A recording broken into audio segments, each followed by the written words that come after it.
Welcome to this episode of WindServeTuts.com. As you can tell, we are continuing on with our Windows Server 2012 theme, but fear not, this is a video that you can actually use in your production environments today with Windows Server 2008. What we're going to be doing today is we're going to be using a couple of different things. One, with the advent of Server 2012, we need to become more and more familiar with PowerShell. Two, I wanted to show you a neat little feature that you can use to very quickly catch events as they happen in Windows Event Viewer. And three, I wanted to do some very simple like PowerShell scripts in working with PowerShell running a scheduled task using a PowerShell script. So I wanted to put all these things together and show you how you could get or send yourself an email immediately upon failed login to a critical server. So let's say I'm a super secret bank, right, and I have tons of data, and this is the server that I keep all of my money in. You know, I'm just kidding, obviously, but I want to make sure that there are no issues, you know, with people logging on to my server, and anytime that there's a failed login, I want to know about that failed login. So what we're going to do is we are going to start working straight away in PowerShell. And the end result is that every single time a person fails to log in to this system, we can run a script. Our particular PowerShell script is going to send us an email. You could make your script more comprehensive, and it could dump that error to a log file, which then could be parsed, so you could get more granular. But I just want to do a nice, easy tutorial and get you right into something simple. So with PowerShell, there's a couple of pretty easy ways to go about learning it. One of the things that we need to do is figure out how to install pieces of software without the GUI. So one thing that we could look at is, get all the Windows features on the box, right? And so this will get us all of the Windows features that are currently installed on the system. So as you can see, if we just execute that command, again, get Windows features, it gives us a whole list of things that are available on the box. And a lot of these should look really familiar to you, right? Active Directory services, the domain services, federated services, DNS, DHCP. These are all things that we've talked about before. And here you have the name, the install state, if it's installed, right? File and storage services is installed, if it's available to be installed. So we can just issue that command, get Windows features, and it will spit out that whole list for us. Well, in this video, we want to set up this server to be a simple mail transport protocol server. So what we're going to do is, instead of get Windows features, we're going to do install Windows feature. And it's that easy. That's how simple it is to install a Windows feature. And now we want to use SMTP server, right? This is what we're looking for. So we're going to do install Windows feature SMTP-server, and it should autocomplete for us. No, it's not going to be nice and autocomplete that for us, but SMTP server. So we're going to hit enter, and it's going to go through, it's going to collect the data, it's going to start the installation. Now, I've worked on this system a little bit, so it might not ask me to reboot. If this is the first time that you are installing this SMTP server, it very well may ask you to reboot your server. So we'll have to see here if it asks us to reboot or not.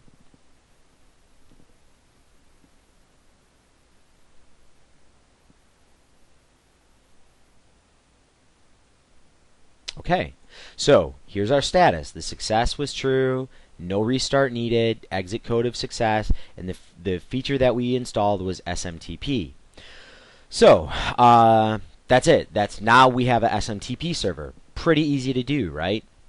Now, one thing I will say, there's a lot of controversy over this new Metro interface. It is what it is. I don't hate it as much as I used to, but I still don't love it, right? But one thing, just to get you used to something, if you hit your Windows key, it brings up these little tiles. So this is kind of neat, right? IIS, I want to pin IIS just to show you here. Hold on, look at this. So we don't have a little button here to manage IIS. I'm going to hit the Windows key. I'm going to go to IIS, and I'm going to say pin to taskbar. Administrative tools, pin to taskbar. So this is kind of neat, right? We can, we can pin some of these little things to our taskbar to make launching them a little bit easier.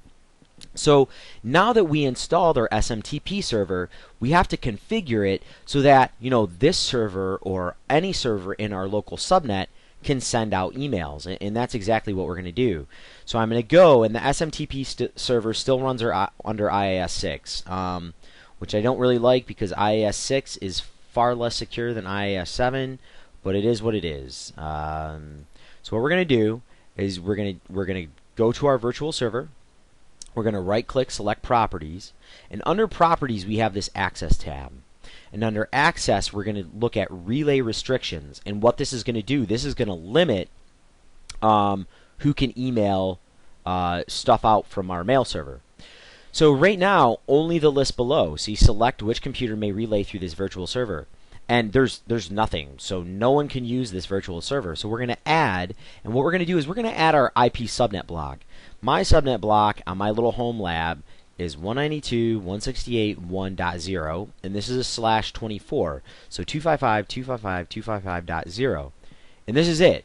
So this is all we have to do to set up our SMTP server. Pretty wicked awesome, right? It's like real simple. We got a mail server up in 5 minutes.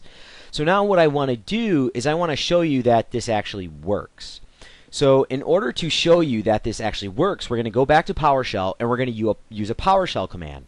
So we set up an SMTP server. Is there a way to send email via PowerShell?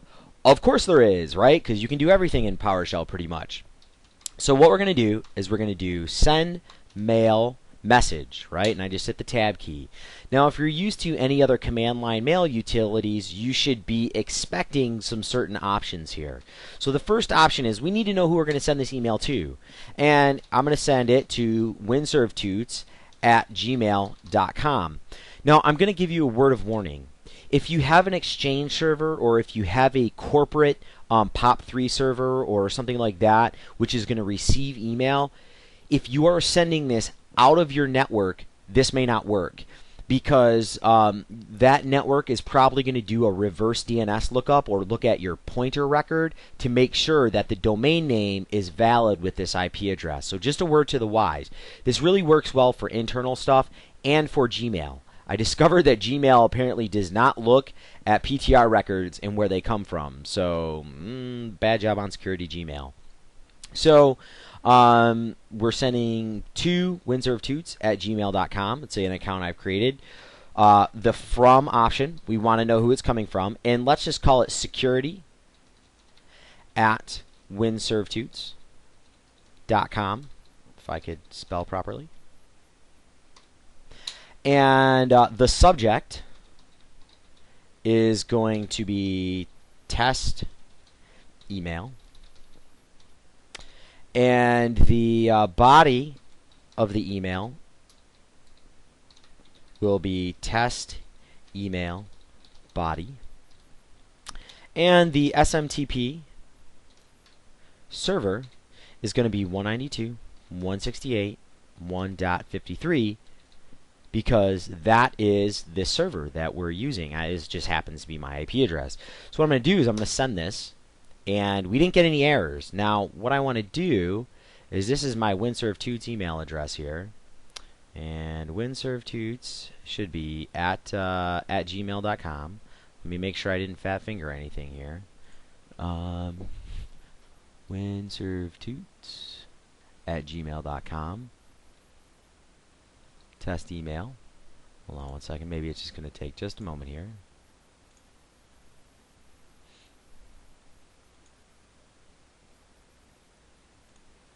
Okay, hold on.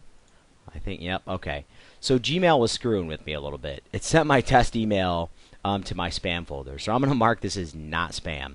So here we go. So this is our test email that we just sent, right? So that's good. So now we have a working SMTP server, and we are able to send email from PowerShell. That's great. That's the basis for this tutorial.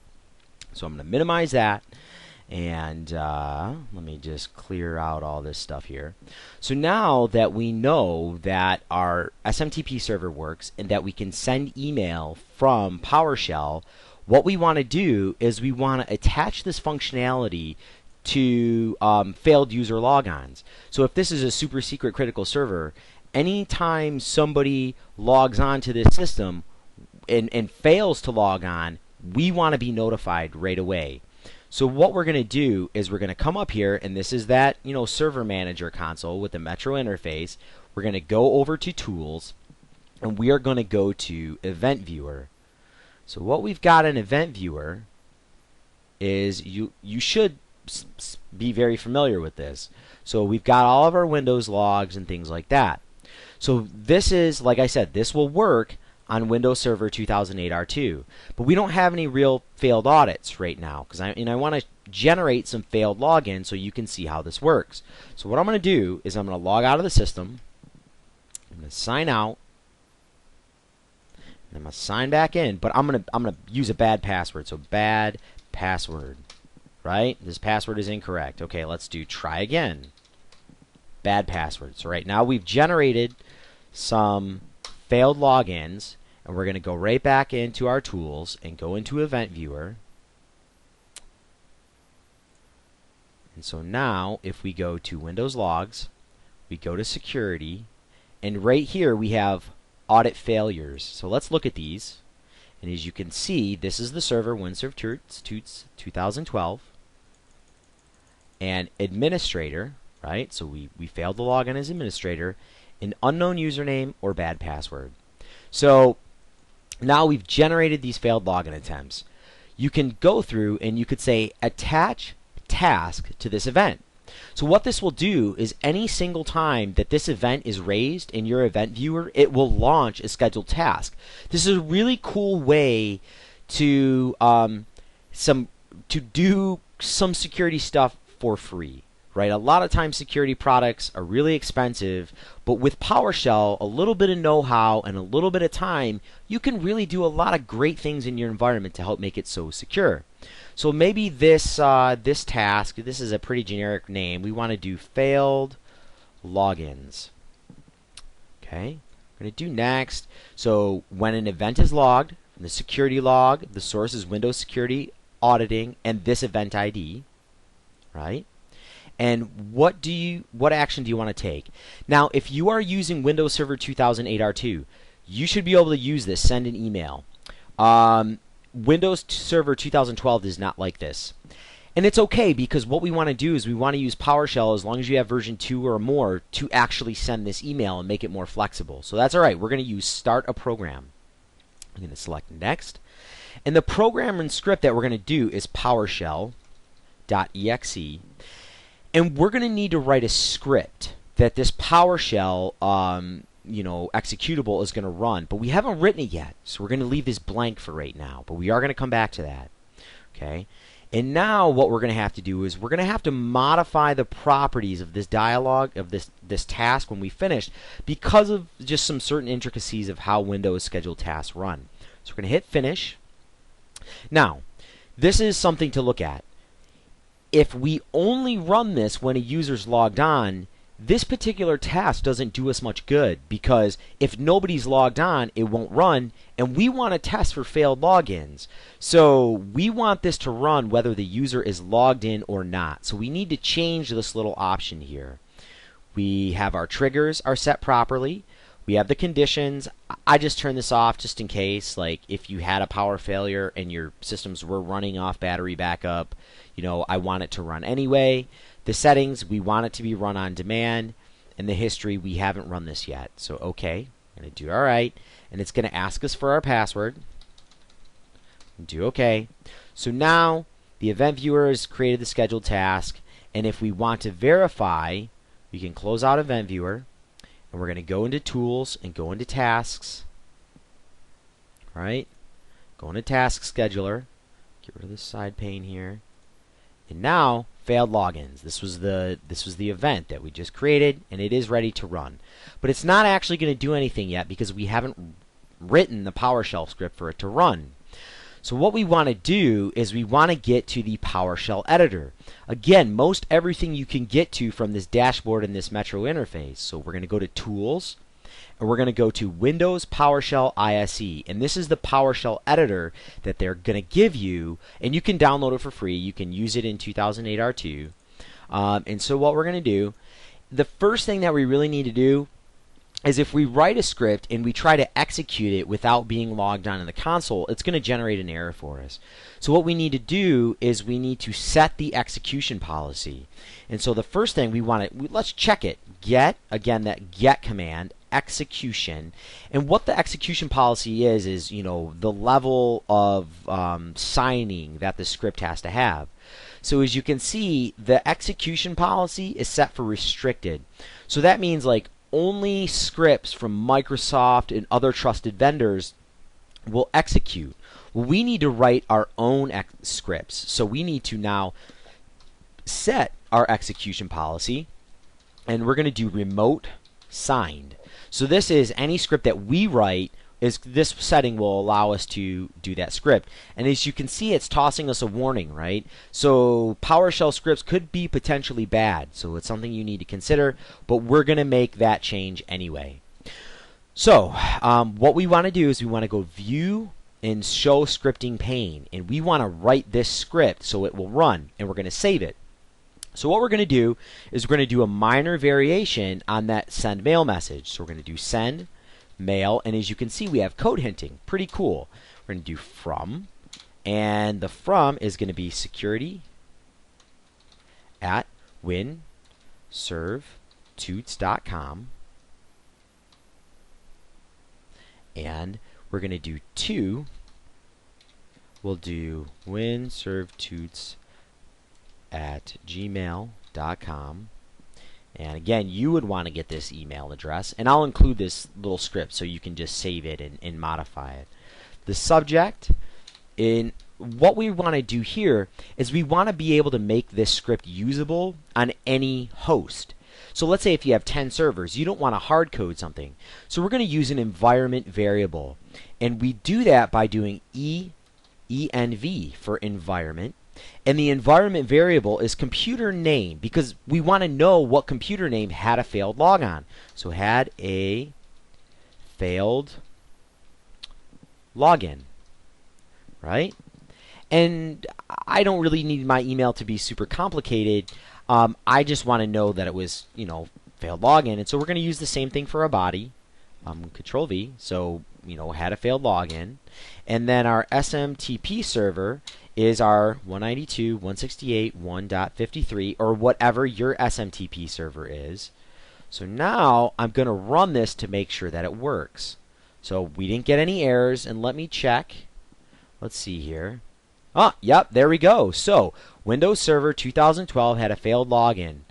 So again, this is a really simple PowerShell script, but I think that you can see the value of something like this, right?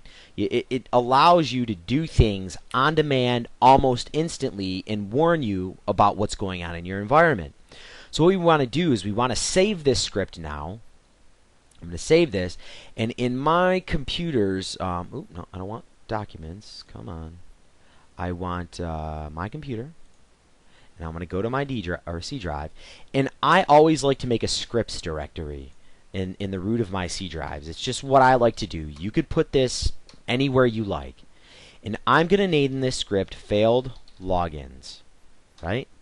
So I'm going to save that, save, and now I'm going to do, so I'm going to go cd / and I'm going to go cd scripts.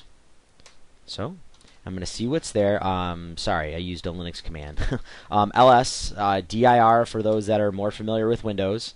And now I'm going to do, see here, I'm going to run this script from the command line. Failed logins here.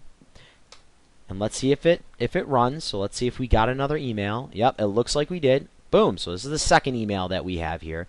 So the first one was at 3:36, and now it's 3:37. And yep, that's what time it is for me now. So now what we want to do, we've written the script, we've tested it, we know it works, we want to go back to our task scheduler, right? And so we want to edit this task. We want to do properties. We want to edit the actions, right? We're going to select edit. And in our arguments, we want to do dash command, and it's embarrassing how long it took for me to find that. C:\\, and actually I'm just going to copy and paste the path so that way I know I don't fat finger it. So C:\\, scripts, and failed login. So I'm just going to copy that. Oop. Oh, I guess this is what happens when you do Control C. Really? Really, Windows? Wow, this sucks. Let's try that again. Scripts,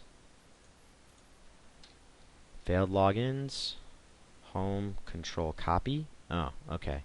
I must have hit something else. Is that Windows C? Okay, so that is what you get when you hit Windows C. So you always know what time it is, and you can search and some other crap. Okay. So I'm going to copy that there. Alright, and let me just paste this in here. And you do want to put it in quotes. So I'm going to paste it. Okay. Now I'm going to select OK. And alright, it's going to ask me for my password again. So, go here. And now we should have this source, right? We've got it all set up. And now I'm going to clear my email box here. So let's delete all these emails here. Oop, what did I just do? I guess I archived them, whatever. So now I've got this all set up. I've got my script all saved. I'm going to exit out of here, and I'm going to log off, and I'm going to sign out, and now I'm going to log in with some bad username and passwords. Bad password. Nope, password's incorrect.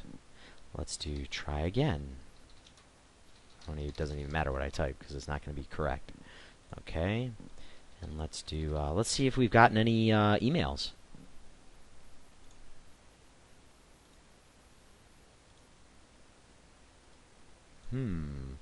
Looks like there's something amiss.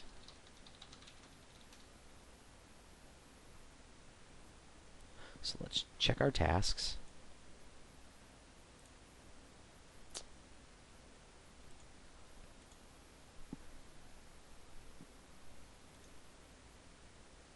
Just try to run it, see what it says. See if we get our test email. So there's something wrong with our scheduled task here. And I'm betting it is in my syntax here.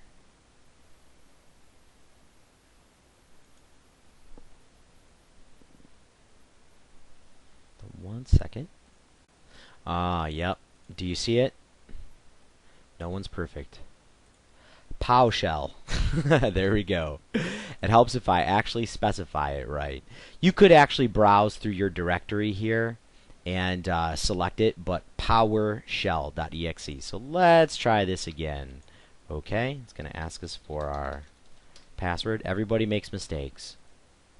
Let's try it again, running, and let's see if we have there. Oh, there we go. Boom, boom, boom. We just got a bunch of them. So, okay, so that is that. So let's try it again just to prove it to you that this thing works, right? So I'm going to sign out. It's 3:41. I'm going to log off. Sign out. Let's make sure, just so I show you, I've deleted everything out of the inbox. Oh, I need to put in a bad password. So it's bad password. Some more bad passwords. And let me log in. Alright, starting up the cert, and let's see what we got. Oh, boom, here we go. So now, at 3:42, apparently another minute has gone by, we had a failed login. So, this is a really good place to start with Windows PowerShell. Hopefully the video has been very beneficial for you. We've covered a couple of things. We've covered some of the new features or the new interface in Windows Server 2012. We've covered some PowerShell commands, how to install features with PowerShell, how to send emails with PowerShell, and you will need PowerShell version 2 or later. We saw how to schedule a task based on an event in Event Viewer. So this is really neat, right? And if you want to, I should show you this. In Task Scheduler, If you want to save this stuff as an XML file, you can actually export these tasks, which is pretty cool. So on properties, if you go actions and you do edit, you should actually, oh no, wait, where's it at here? Triggers, I'm sorry, triggers, and do edit. You can do custom, and then maybe it's not going to let you do that. If you manually create it, I was going to do manually create it using custom. I thought it would let you do it, but I guess it's not going to, so I lie. But what you can do, however, is you should be able to save this task. So let's see, export. You can export this task, right, in the XML file and load it into any other system that you want to run this command on. So this is something that you can use repeatedly in your environment. So what I'll do is I'll save this task for you, and I'll put it in my scripts directory, and I'll save the task, and I'll save the PowerShell script that we use, so you can download these off the website, and then that way you can use them in your environment. But thanks for watching the video. Hopefully you found it very helpful. Just as a heads up, I'm launching a whole new website and YouTube channel to make more videos for just in Windows. So I've done a lot of Windows administration, but I do mainly VMware now, so I'll be bringing on VMware, be bringing on Linux, security, maybe some light programming, and some articles. I just got back from DEF CON, so maybe some articles on DEF CON and some of the newer threats. So keep your eyes open. It's still a work in progress. It's part of the reason why it's been taking me so long to get out new videos, but so many people have been asking for other content just in Windows, and I want to try to give back to the community as much as I can. So if you do appreciate the videos, please check out our ads from our sponsors. They help pay for a lot of this hardware and software that I use to create these videos, so it's really appreciated. If they have something of interest, check out the ad. And again, I'll put the script that we're using here and the Windows task to run the PowerShell command up on the website, so you can download them from there. Again, thank you so much for stopping by here at windsurvtools.com. If you like us, subscribe to the channel, and have a great day.